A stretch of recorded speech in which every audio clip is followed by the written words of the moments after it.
There are some huge club layouts out there, but this monster is one of the largest individually owned home layouts we've ever seen. This is the Southern Keystone, a scaled two-rail O-gauge empire belonging to Joe Fiore of Birmingham, Alabama. Joe's story is a familiar one. I was 2 years old, and my dad bought a Lionel train of that era, and he took the track, which happened to be 027 track, and put it on 1x4 pieces of lumber, 4 to 5 feet long. And when we would put the train down, we would just attach 4 or 5 of these boards together, and the train was set up. And it was attached together with long screws, each board was, and it was pretty nice, pretty easy to use. And I kept that most of my life. In fact, I still have 1 or 2 pieces of the road bed. Some of my friends had the more modern Lionel, you know, that smoked and whistled, and they were nice to look at, but I just sort of stood back and watched them. I didn't really get into it. And then later on, I went to college, raised my family. Joe happened upon a scaled two-rail locomotive at a friend's house, and the rest of the story is history. One of my best friends had a high rail layout, and over in one corner he had a L&N Berkshire U.S. Hobbies two-rail, and he would run it back and forth, and it was extremely quiet, extremely smooth, and a very beautiful locomotive. It far exceeded any of his tin-plate items. That's what really started the two-rail scale for me. The first O-scale train meet I went to was, I think, in Cuyahoga Falls, Ohio.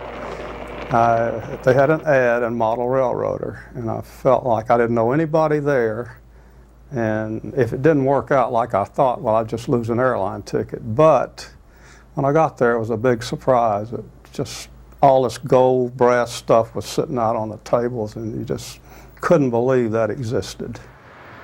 After that, I decided I would try to get at least 1 engine per year, and I went along that line, and after so many years, you have quite a collection, and I really don't know how many I have.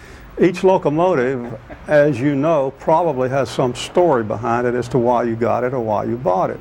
I even bought an 080 switcher a while back that was painted Southern green. Well, I don't think they ever had one, but it looked so nice. It felt like, you know, that would be a good locomotive to have. Joe and his wife built this house in 1979. He knew he wanted a layout in the basement, but supporting the structure of the home with a minimal number of posts in the basement was an issue. When they built the house, I told him I didn't want any posts in the basement. And he said that would just be cost prohibitive because I have bedrooms above the first floor, and the walls for them would need to be supported in the basement. Well, I wound up having some 16-inch steel beams put in the basement, and I think they took 16 posts out. So the ones that are in here, I just have to live with. And I just tell people don't look at them. After the house was finished, it didn't take long for Joe to start getting the basement ready for layout construction. It took me 2 years to finish the basement, and then I started on the layout. HO scale buddy of mine had a layout that was built on 2x6 frame, and I figured that would be a good way to go because I knew I was going to have some flat spots where I have to walk on the layout, and I didn't want a layout that would shake or would cause me to fall through. So this carpenter built my layout, and after that, I did everything on it. I put every tree, every track, every wire, I wired and put together myself. It was really an uphill fight, but you just persevere and you finally get to where you're going. I was determined not to have sharp curves because I did not want the cars to look somewhat tin plate like, where they have a real sharp break where every time they go around a curve. Also, with O-scale, all wheels are flanged most of the time, and when they're all flanged, they will climb out of a curve if it's sharp.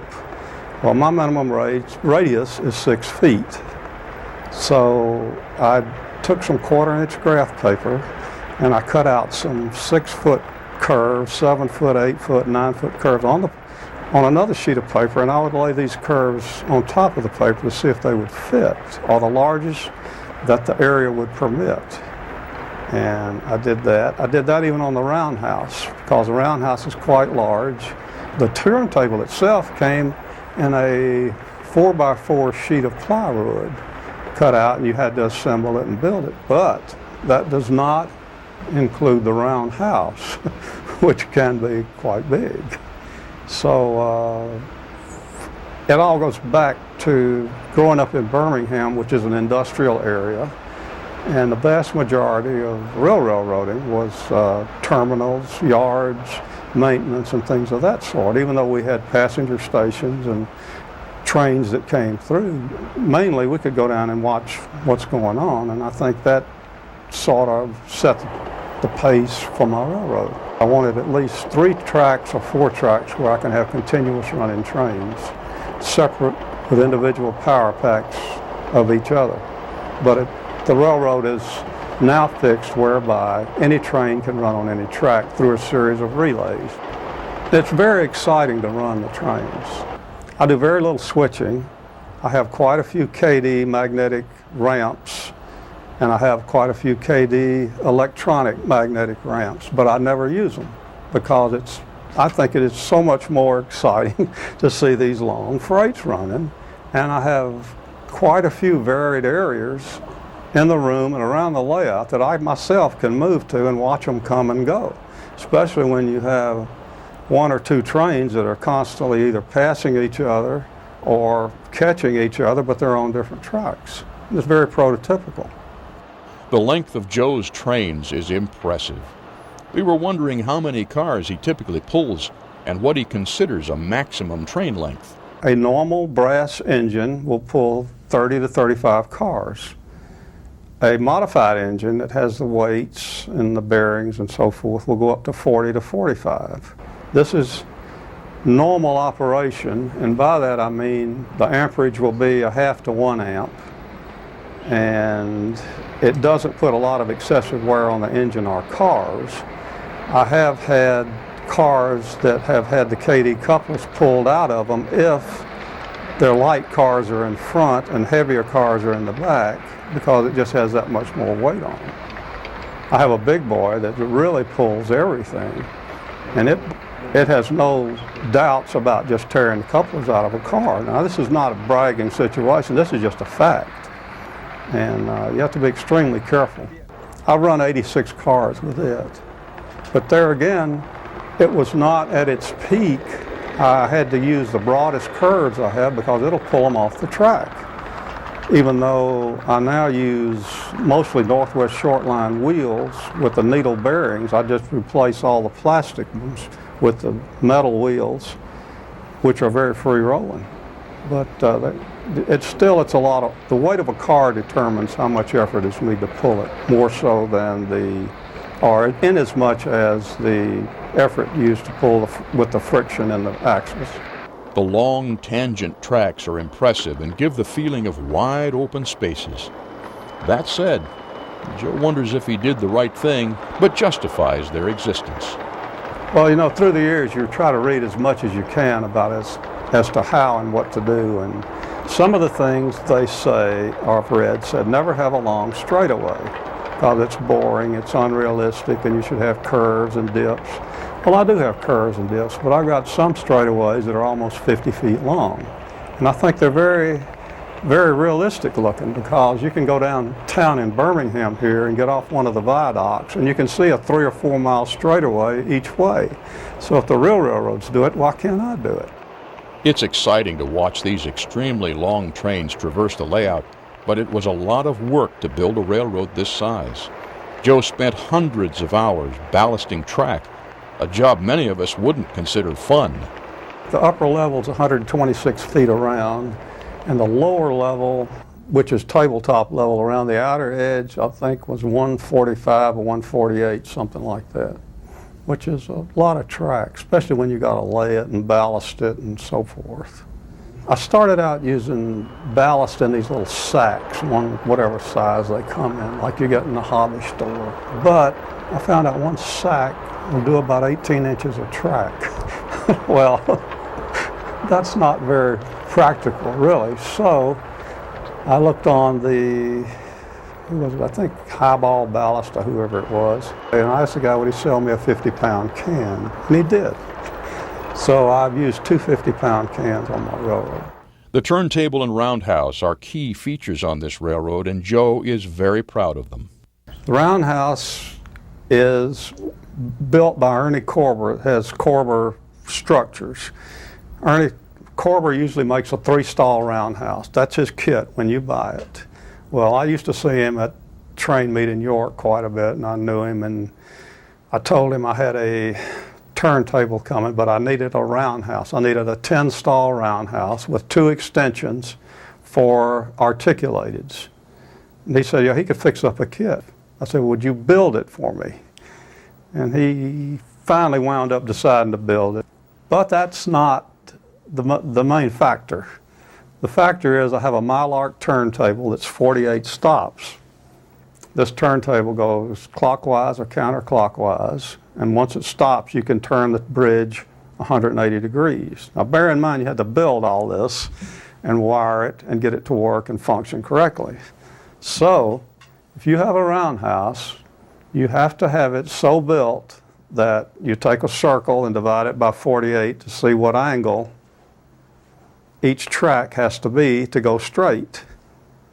If you don't, you just randomly build a roundhouse, the train will go straight so far and then veer to the right or left.